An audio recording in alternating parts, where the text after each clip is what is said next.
Neymar Vinicius দুই বন্ধু হলো শত্রু, যেখানে দেখা যাবে একে অপরের বিপক্ষে মাঠে নামতে। 2025 সালে অনুষ্ঠিত হতে যাচ্ছে ফিফা ক্লাব বিশ্বকাপ, যেখানে অংশগ্রহণ করবে 32টি দল। এটি মাঠে গড়াবে যুক্তরাষ্ট্রে। বিশ্ব ফুটবলের সর্বোচ্চ নিয়ন্ত্রণ সংস্থা ফিফা এটি আয়োজন করতে যাচ্ছে।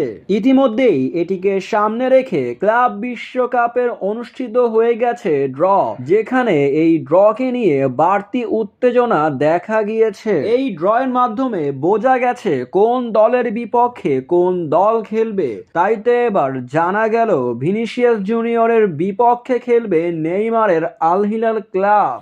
এই খেলাগুলো 1 মাস ব্যাপী চলবে, যেখানে 32টি ক্লাব অংশগ্রহণ করবে।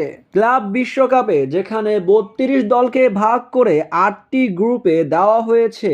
গ্রুপ এইচে দেখা গিয়েছে রিয়াল মাদ্রিদ ও আল হিলাল ক্লাবকে দুই বন্ধু এখন শত্রুতে পরিণত হবে।